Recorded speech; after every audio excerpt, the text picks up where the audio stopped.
வணக்கம். கல்வியின் முக்கியத்துவமும் மகத்துவமும். கல்வியின் முக்கியத்துவம், அதன் மகத்துவம் என்பனவற்றை இலக்கியங்கள் மிகச் சிறப்பாக பேசியிருக்கின்றன. எண்ணென்ப ஏனை எழுத்தென்ப இவ்விரண்டும் கண்ணென்ப வாழும் உயிர்க்கு என்பது திருக்குறள். எண்ணும் எழுத்தும் கண்ணெனத் தகும் என்பது கொன்றைவேந்தன். எண்ணெழுத்து இகழேல் என்பது ஆத்திசூடி. இம்மை பயக்குமால் ஈயக் குறைவென்றாள், தம்மை விளக்குமால் தாமுளராக் கேடென்றாள், எம்மை உலகத்தும் ஜாம் காணோம் கல்விபோல் மம்மர் அறுக்கும் மருந்து என்பது நாலடியார். அறம் பொருள் இன்பம் வீடும் பயக்கும், புறங்கடை நல்லிசையும் நாட்டும், உறங்கவலொன்று உற்றுளியுங் கைகொடுக்கும், கல்வியின் ஊங்கில்லை சிற்றுயிர்க்கு உற்ற துணை என்பது நீதிநெறி விளக்கம். ஆற்றவும் கற்றவும் அறிவுடையார் அகுதுடையார், நாற்றிசையும் செல்லாத நாடில்லை, அந்நாடு வேற்று நாடாகர் தமவேயாம், ஆயினால் ஆற்றுணா வேண்டுவதில் என்பது பழமொழி 400. அறிவுளோர் தமக்கு நாளும் அரசரும் தொழுது வாழ்வார், நிறையொடு புவியில் உள்ளோர் நேசமாய் வணக்கம் செய்வார், அறிவுளோர் தமக்கு யாதோர் அசடுது வருமே யாகில், வெறியரென்று இகழா என்னும் மேதினி உள்ளோர் தாமே என்பது விவேக சிந்தாமணி. ஒருவருடைய வாழ்விற்கு கண்கள் மிக மிக முக்கியமானவை. இதேபோல் எண்ணாகிய கணித அறிவும் எழுத்தாகிய மொழியறிவும் அவசியமானவை. ஒவ்வொருவருக்குள்ளும் அறிவு இருக்கும், அறியாமையும் இருக்கும். அறிவு அதிகளவில் இருந்தால் அவர் அறிஞர், அறியாமை அதிகளவில் இருந்தால் அவர் அறிவிலர். அறிவினை அறியாமை நோய் போல பீடித்திருக்கும். இந்த நோயை நீக்கவல்ல மருந்து இவ்வுலகில் கல்வி ஒன்றுதான். கற்க கற்க அறியாமை நீங்கி அறிவு நலமாய் வெளிப்படும். இது ஒருவருக்கு எல்லா விதமான சுகங்களையும் கொடுக்கும். அறம் பொருள் இன்பம் வீடு என்னும் நிலைகளில் நிற்க வழிகாட்டும். கற்றோர் மற்றோருக்கு கற்பிக்கும் பொழுது அவரிடம் உள்ள அறிவு எக்காலத்திலும் குறையாது பெருகும். ஒருவருக்கு கேடு விளைவிக்காதது கல்வி. இது கவலையுற்ற பொழுதுகளில் அவருக்கு துணை நிற்கும்.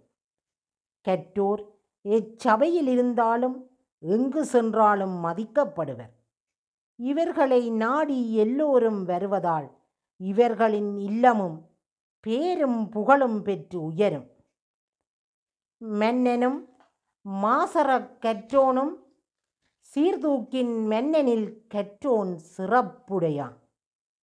மன்னர்க்கு தன் தேசமெல்லால் சிறப்பில்லை, கற்றோர்க்கு சென்ற இடமெல்லாம் சிறப்பு என்பது மூதுரை. ஒரு மன்னனுக்கு தன் தேசத்தின் உள்ளேதான் சிறப்பான கௌரவமும் மகத்தான மரியாதையும். ஆனால் கற்றவருக்கோ அவர் செல்லும் இடங்களிலெல்லாம் சிறப்பு. ஆகையால் மன்னனில் நின்றும் கற்றோரே உயர்நிலை பெறுகின்றார்.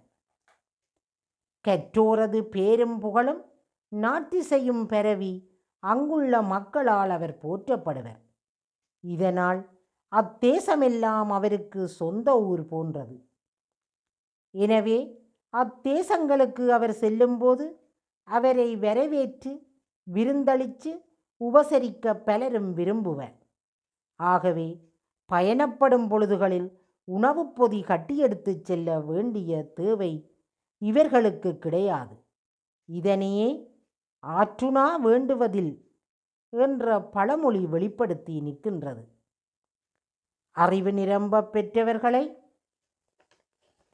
அவர்கள் பெற்ற அறிவின் பொருட்டு நாட்டை ஆளக்கூடிய அரசர்களும் வணங்குவார்கள். நீர்வளமும் நிலவளமும் நிறைய பெற்ற இவ்வுலகில் உள்ளவர்கள் உண்மையான அன்புடன் வணக்கத்தை செய்வார்கள். அறிவுள்ளோருக்கு ஏதேனும் குற்றம் நேரிட்டாலும் இவ்வுலக மக்கள் வெறுத்து பேசி இகழமாட்டார்கள். மாறாக அவர்களுக்கு நேர்ந்த துன்பத்தைக் கண்டு மனம் வருந்துவார்கள். கற்கையில் கல்வி கசப்பு, கற்றபின் அது தரும் சிறப்பு. கற்கும் காலத்தில் கல்வி ஔடதம் போல கசந்தாலும் பிற்காலத்தில் அது எமக்கு வேண்டிய எல்லா விதமான சுகங்களினையும் சிறப்பினையும் தரும். பெற்ற பிள்ளை கைவிட்டாலும் கற்ற கல்வி கைவிடாது என்றார் மகாத்மா காந்தி. முதுமையிலும் ஏன் நோயுற்ற பொழுதுகளிலும் கூட ஒருவர் கற்ற கல்வி அவருக்கு கை கொடுக்கும். இப்பிறவியில் நாம் வாழும் காலம் சிறிதாக இருந்தாலும் மரணிக்கும் வரை கற்ற கல்வி துணை நிற்கும். அடுத்த பிறப்புகளிலும் கூட இது பயனை கொடுக்கும் என்று கூறுவர். மாணவ பருவத்தில் தலைகுனிந்து கற்கின்ற கல்வி பிற்காலத்தில் அவர்களை தலை நிமிர வாழ வைக்கும். எனவே கல்வியின் மகத்துவத்தினையும் முக்கியத்துவத்தினையும் உணர்ந்தவர்களாய் நாம் என்றென்றும் கற்று வாழ்வில் சிறப்பாக வாழ வேண்டும். நன்றி, வணக்கம்.